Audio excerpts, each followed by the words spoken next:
He's probably the type of coach that Tottenham need. Maybe they need someone with an identifiable style like Ange Postecoglou. My only concern is that I think this might be the season where Harry Kane leaves. He's got 1 year left in his contract, and that's going to be a massive blow for Ange if he does go, because Man United won a number 9, Real Madrid won a number 9, Bayern Munich won a number 9. There's these big clubs out there that might go, we can get Harry Kane.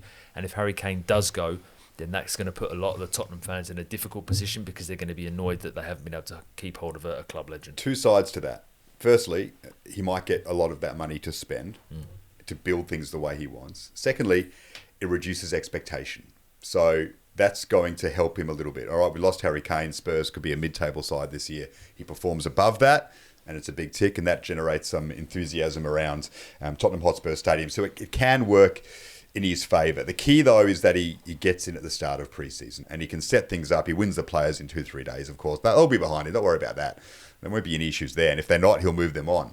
He won't be overwhelmed by that dressing room. But he can start setting about establishing that style of play from the first day of pre-season. He believes in himself. And if you're someone who has achieved what he has throughout his career, you're not all of a sudden going to doubt yourself now.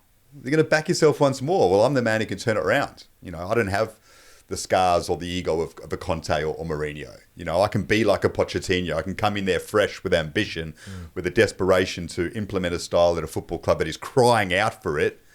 And I can be the person to turn it around. He is as good as any manager in the world. He has often felt that. Well, he's got to back himself to prove it now when that opportunity comes. He's not going to run away and stay at Celtic where he's achieved all that he possibly can. And when you factor that in as well with Ange Ange needs this to go well.